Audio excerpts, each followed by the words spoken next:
Estas expansiones respaldadas por el gobierno de Bezalel Smotrich pues han desplazado a decenas de comunidades palestinas y transformado el mapa del territorio ocupado. Y es que pese a las promesas del presidente Donald Trump de impedir la anexión, en la práctica Israel sí consolida su control total sobre Cisjordania. Los bloqueos, la pobreza y el desempleo afectan a más de 3 millones de palestinos, mientras la comunidad internacional guarda silencio. Organizaciones locales e internacionales advierten que la anexión y la violencia de los colonos pues está dejando a Cisjordania al borde de una nueva ola de enfrentamientos y exigen además una intervención urgente para proteger a la población civil. Como usted lo mencionaba, pues vamos a conocer la situación en este territorio, y para esto saluda a esta hora de la mañana el profesor Jorge Araneda. Él es doctor en Relaciones Internacionales de Medio Oriente de la Universidad de Ankara y director ejecutivo de El Intérprete Digital. Profesor, feliz mañana y gracias por estar con nosotros este lunes. Muy buenos días y como siempre un placer estar con ustedes. Bueno, profesor, la semana pasada salió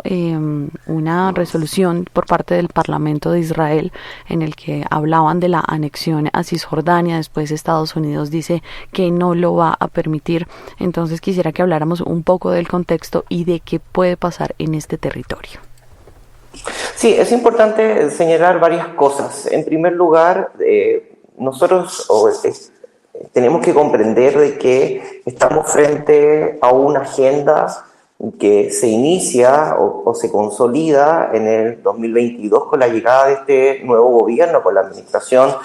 nueva administración de Netanyahu, que ha sido y ha impulsado una agenda abiertamente anexionista. Y por lo tanto, lo que hemos visto en la realidad son la consolidación de dos situaciones en paralelo. Primero, una reconfiguración de la ocupación propiamente tal, porque son territorios que están por fuera del derecho internacional, y dentro, como se llama, del cambio más significativo que, lógicamente, ya se mencionaba, tenía que ver con esta separación administrativa entre el control militar y el civil en Cisjordania.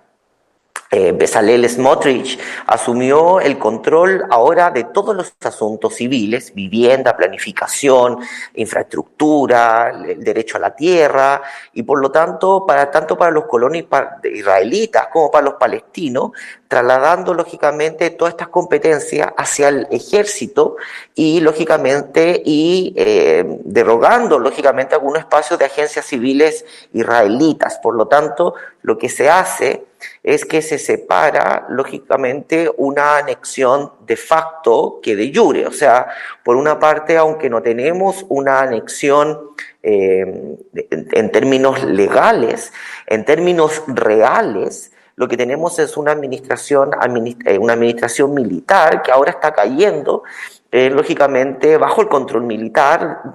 no solamente para apoyar a los que tiene que ver con la expansión de los 100, 110, 120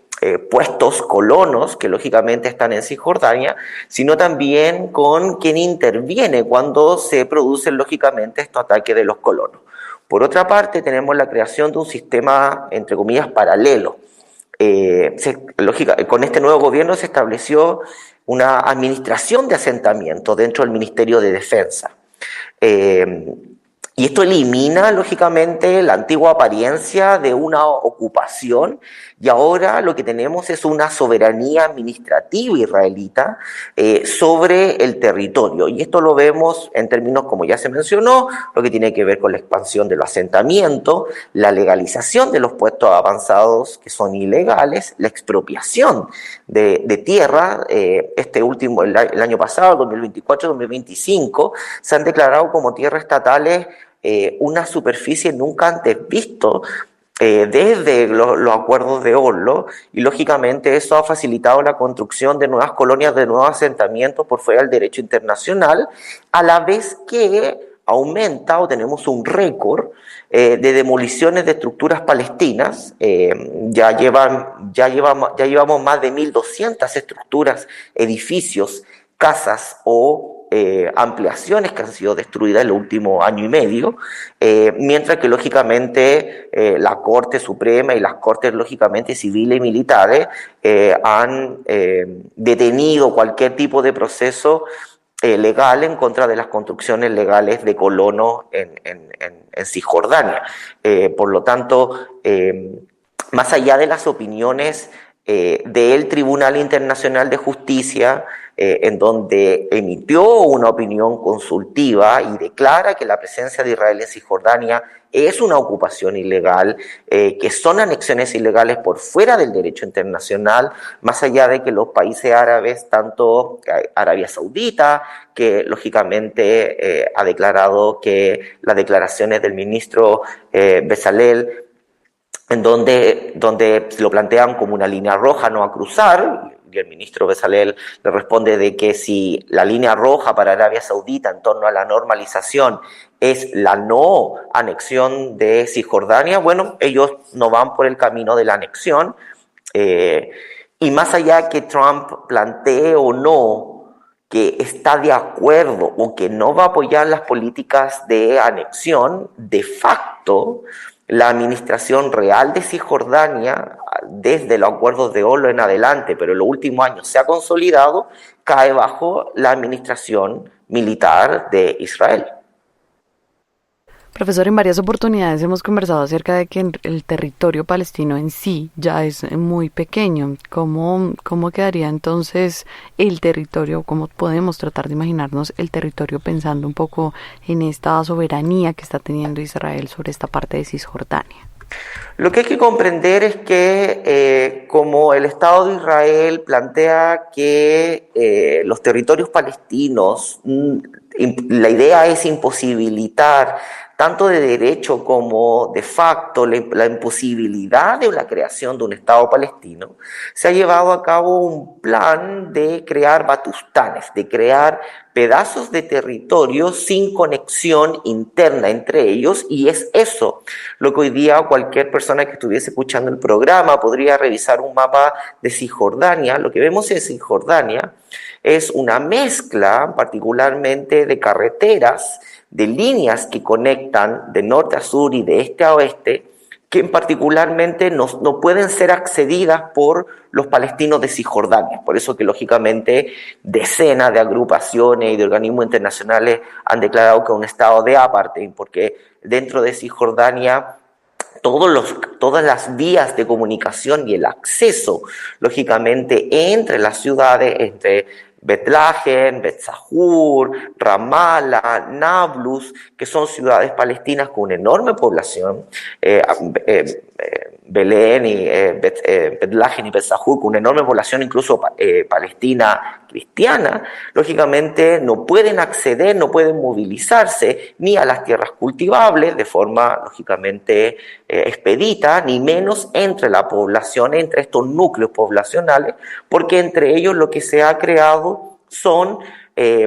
puestos, outposts o granjas, que son lógicamente estas construcciones de asentamientos ilegales por fuera del derecho internacional, que son apoyadas por el gobierno.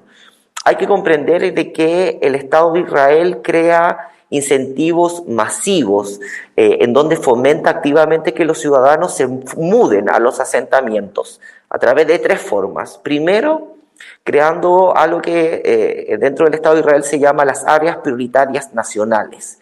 en donde los derechos de los residentes tienen beneficios mayores que un ciudadano promedio israelí. Significa que tiene subsidios, hipotecas preferenciales, descuentos preferentes en la tierra, beneficios fiscales en la educación y en bienestar. Los subsidios también tienen en los consejos regionales, las municipalidades que administran estos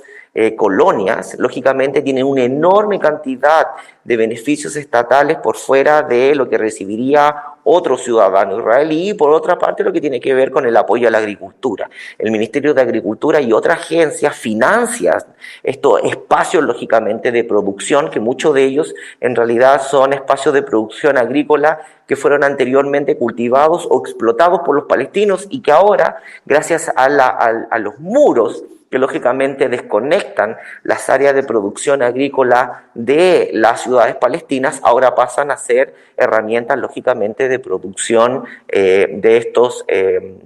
colonias israelitas que desconectan lógicamente a estas poblaciones dentro de Cisjordania. Y por lo tanto lo que tenemos es un bloque de asentamiento y lógicamente la llegada o la intensificación de estos puestos avanzados que lógicamente están bajo protección militar y que lógicamente son ellos los que tienen estos actos lógicamente de violencia hacia la población rural o urbana palestina. Profesor, pensando un poco esto como fenómeno social, ¿cómo es la diferencia ahí obviamente entre pues lo que se han denominado colonos, la violencia, ahí de alguna manera esa xenofobia es muy presente y también lo pregunto en ese escenario del desempleo que es otra pues de las prácticas que pues de alguna manera usa Israel contra esta población? Sí, por supuesto, porque lo que tenemos que comprender es que lo que tenemos es tres grandes cosas. Primero tenemos dentro de la población palestina, tenemos enormes desplazamientos forzados. Desplazamientos forzados porque mucha de la población palestina en Cisjordania ya no puede acceder a sus medios de producción, ya sea agrícolas, de vivienda o particularmente incluso de pequeñas empresas, dado que no solamente o han quedado detrás de los muros correspondientes, por lo tanto ya no pueden acceder, han sido lógicamente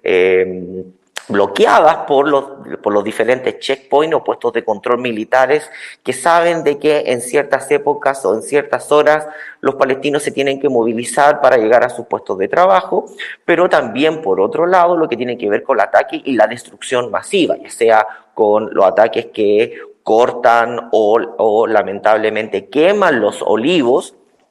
una fuente de producción básica de los palestinos, pero también el ataque sistemático a cabezas de ganado o de ovejas o de cabras que lógicamente arruinan la producción de las zonas rurales,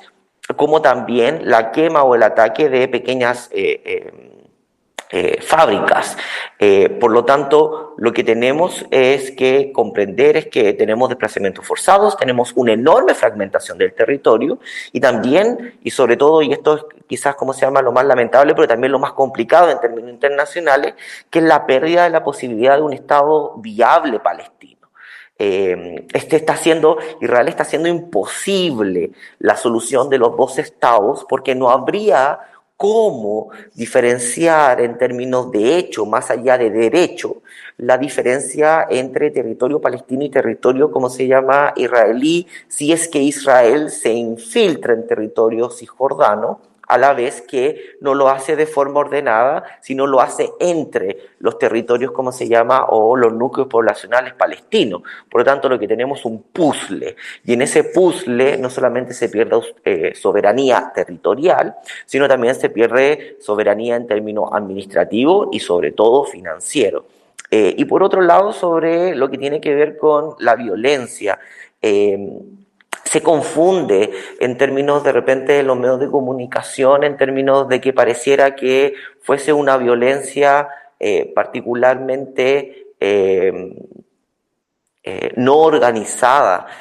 Los diferentes, como se llama, informes, incluso de Salem en Israel, plantean, como se llama, de que la violencia es una violencia que tiene un apoyo activo del Estado, pero también coordinada con los aparatos de seguridad interna. Solamente lo dejo como dato, el 94% de las investigaciones policiales sobre la violencia de colonos entre el 2005 y el 2024 fueron cerradas sin ninguna acusación y el 81% de estos cierres se deben a un fracaso en la investigación. O sea, aunque hay evidencia de quién, cómo y dónde se produce la situación, lógicamente el juzgado de policía militar o civil se declara incompetente. Profesor, entonces, ¿por qué finalmente ese anuncio de Estados Unidos de decir que no lo va a permitir? Ya usted lo mencionaba hace un momento, pero sí quisiera que profundizáramos sobre ese punto y también sobre ese silencio internacional. Pocos hablan de esa anexión que finalmente se ha ido dando de a pocos y cómo poder llamar la atención de todas estas organizaciones y entes alrededor de este tema. El punto es que Donald Trump lo que quiere ver es una finalización del conflicto. Y lógicamente él lo que plantea es volver a un statu quo, en donde Israel no construya más asentamientos lógicamente, en Cisjordania, paralice esos asentamientos, cosa que en los hechos eso no está pasando, y por otra parte lo que tiene que ver con la reconstrucción de Gaza. Los países del Golfo y otros países de la región dicen que no van a financiar la reconstrucción en Gaza si es que lógicamente Israel sigue con la anexión de Cisjordania. En ese punto, en ese nudo, en donde Donald Trump trata de presionar a Netanyahu para que pare, lógicamente, lo que tiene que ver con la anexión de Cisjordania. Cosa que Netanyahu y su bloque de gobierno no lo van a detener bajo ningún punto de vista, porque son políticas de Estado, no son políticas de esta administración, sino que ha sido una política que se viene llevando de los años 80 en adelante en términos de anexión de territorio y expulsión de población, para lógicamente concretar un Estado con mayoría absoluta de origen israelita. Eso por una parte. Pero por otra parte también los estados, los diferentes estados, los europeos, pero también los latinoamericanos, han tomado una decisión, y los europeos lógicamente han tomado la decisión correspondiente, que esto también lo discutimos en una versión anterior, en una conversación anterior, que tiene que ver cuando el Estado tiene que o responder hacia el derecho internacional o aceptar o validar la creación de un Estado palestino. Toman la decisión de apoyar la creación de un Estado palestino y no apoyar el derecho internacional, porque si apoyaran el derecho internacional, los estados se verían obligados a tomar medidas hacia el Estado de Israel, como por ejemplo cortar sus relaciones diplomáticas, cortar, sus relaciones económicas o militares, lógicamente para tratar de presionar a un Estado que está siendo acusado de apartheid para que libere o se retire de esos territorios que están por fuera del derecho internacional. A la mayoría de los estados les parece más fácil apoyar esta idea diplomática y actualmente ficticia de la creación de dos estados paralelos, siendo que en el territorio no lo tenemos, más que hacerse responsable de su obligación bajo el derecho internacional y humanitario de hacer respetar las resoluciones de las Naciones Unidas y también lo que la Corte Internacional también ha dicho sobre el tema. Es el análisis del profesor Jorge Araneda, él es doctor en Relaciones Internacionales de Medio Oriente de la Universidad de Ankara y director ejecutivo del Intérprete Digital. Hoy conversábamos acerca de la situación real en Cisjordania, más de 120 asentamientos que han llegado a este territorio desde el ataque del 7 de octubre del año 2023. Profesor, gracias por acompañarnos y una vez más por ayudarnos a entender todo lo que pasa allí en Medio Oriente. Un placer y una excelente jornada.